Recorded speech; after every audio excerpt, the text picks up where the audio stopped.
नमस्कार, मैं हूं इंद्र मोहन शर्मा और आप देख रहे हैं परत दर परत न्यूज़ चैनल का सिलसिला कार्यक्रम। सिलसिला कार्यक्रम में आज का मुद्दा है संसद का विशेष सत्र और इसमें क्या होंगे एजेंडा।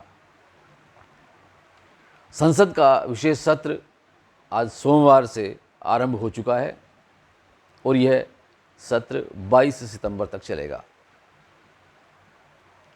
सत्र के पहले दिन संसद के पुराने भवन में प्रधानमंत्री नरेंद्र मोदी ने सांसदों को संबोधित किया। उससे पहले उन्होंने प्रेस को भी संबोधित किया।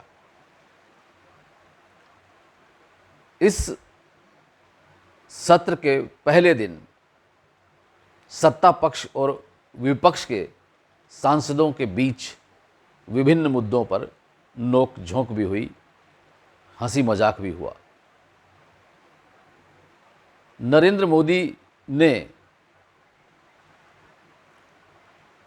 इस विशेष सत्र के पहले दिन अपने संबोधन में बहुत ही भावुकता के साथ ये कहा कि इस संसद भवन के इस पुराने भवन में आज ये अंतिम दिन हम यहाँ बोल रहे हैं। उसके बाद कल से यानी कि 19 सितंबर से संसद के नए भवन में विशेष सत्र की कार्रवाई चलेगी।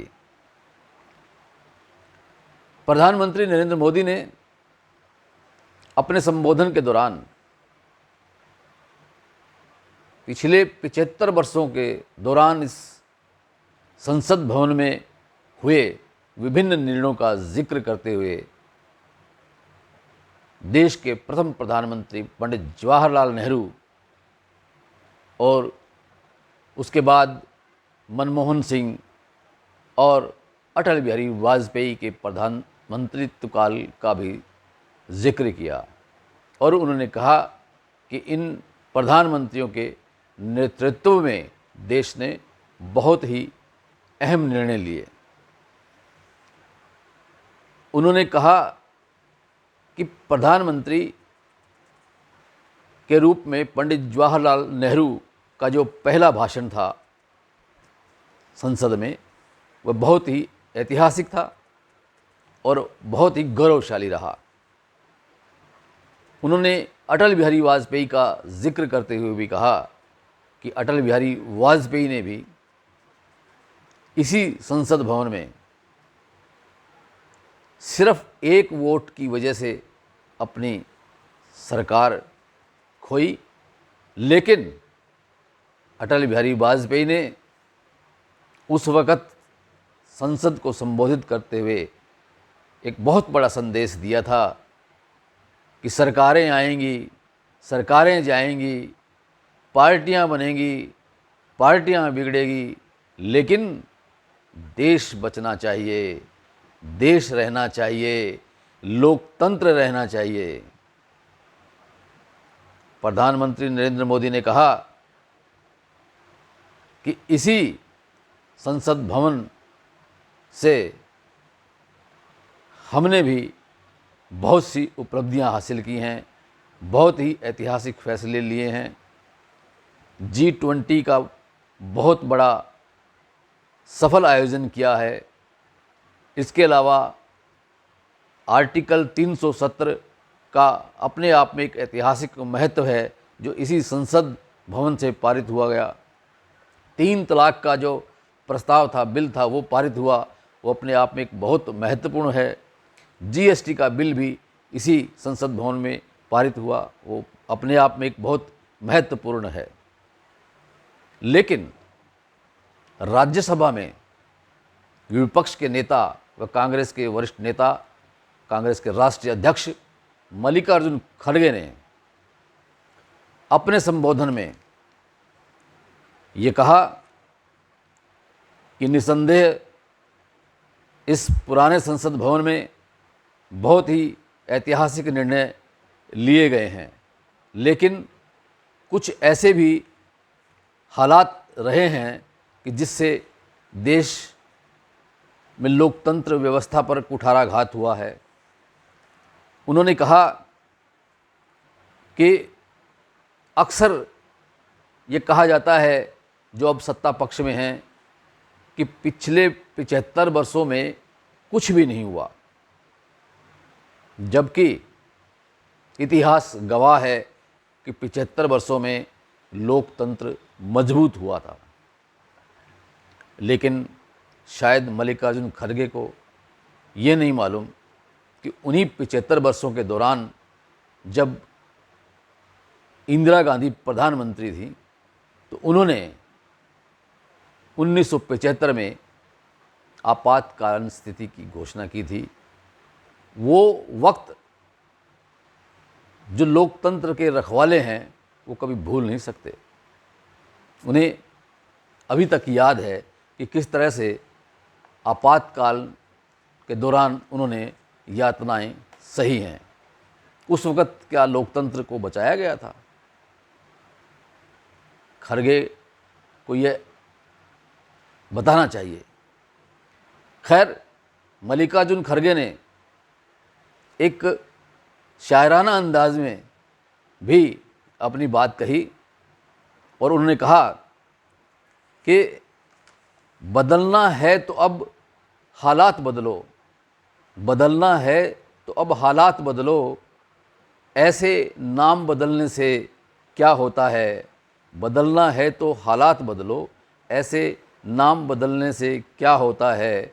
देना है तो युवाओं को रोज़गार दो, देना है तो युवाओं को रोज़गार दो, हर किसी को बेरोजगार करने से क्या होता है। मल्लिकार्जुन खड़गे ने निस्संदेह एक संदेश दिया है सत्ता पक्ष में बैठे उन नेताओं को कि भी अभी भी वक्त है कि वो देश को, लोकतंत्र को जीवित रखने का एक अच्छा प्रयास करें। उन्होंने कहा कि विपक्ष दलों ने एकजुट होकर गठबंधन बनाया है जिसको INDIA इंडिया कहा जाता है, लेकिन सत्ता पक्ष के नेता INDI इंडिया को इंडी कहते हैं। तो इससे क्या हो जाएगा? चाहे इंडी कहो चाहे कुछ और कहो, लेकिन इंडिया तो रहेगा ही, भारत तो रहेगा ही, उसको कैसे बदलोगे आप?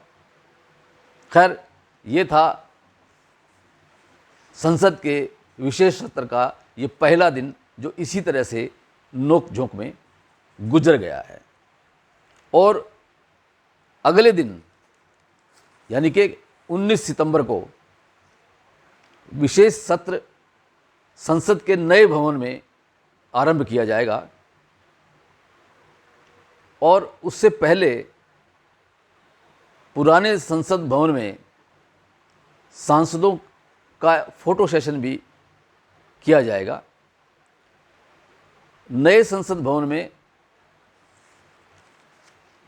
गणेश उत्सव के दौरान ही ये सब प्रवेश किया जाएगा। तो ऐसा लगता है कि 19 सितंबर का दिन भी सिर्फ नए संसद भवन में जाने का और वहाँ पर कुछ अन्य कार्यक्रम करने का रहेगा, उसी में ही बीत जाएगा। अब रहेंगे आगे जो महत्वपूर्ण दिन हैं 20, 21 और 22 सितंबर के। इन 3 दिनों के भीतर संसद के विशेष सत्र के दौरान जो एजेंडा पारित किए जाने हैं वो रखे जाएंगे। उससे पहले आज प्रधानमंत्री नरेंद्र मोदी ने अपनी कैबिनेट की एक विशेष मीटिंग भी बुलाई है, जिसमें पहले कुछ महत्वपूर्ण निर्णय कैबिनेट की ओर से लिए जाएंगे और उसके बाद 19 सितंबर से विशेष सत्र के दौरान नए एजेंडों को सिलसिलेवार रखने का प्रयास किया जाएगा। जैसे कि कयास लगाए जा रहे हैं कि इस विशेष सत्र के दौरान वन नेशन वन इलेक्शन का बिल पेश किया जा सकता है, महिला आरक्षण का बिल भी पेश किया जा सकता है। हालांकि महिला आरक्षण बिल पर सत्ता पक्ष और विपक्ष के सांसदों के बीच सहमति हो सकती है, लेकिन वन नेशन वन इलेक्शन के बिल पर हो सकता है सहमति न हो। क्यों कि कुछ सांसद चाहते हैं कि एक नेशन एक इलेक्शन यानी कि वन नेशन वन इलेक्शन का बिल पारित नहीं होना चाहिए, लेकिन सत्ता पक्ष के सांसद यह चाहते हैं कि one nation one election bill पारित हो जाना चाहिए, ताकि कोई अन्य खर्च जो है वो बोझ आम लोगों पर न पड़े। इसके अलावा पोस्ट ऑफिस बिल भी पेश किया जा सकता है और कुछ प्रेस से संबंधित कुछ बिल भी पारित किए जा सकते हैं।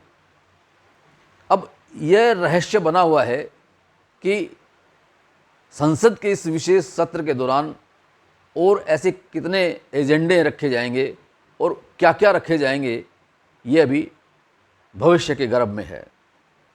अब देखना यह है कि इस विशेष सत्र में क्या नए एजेंडा रखे जाएंगे और उनमें से क्या पारित होगा। सिलसिला कार्यक्रम में आज इतना ही। कल फिर किसी नए मुद्दे को लेकर आपसे रूबरू होंगे। तब तक के लिए इंद्रमोहन शर्मा को इजाज़त दीजिए। धन्यवाद।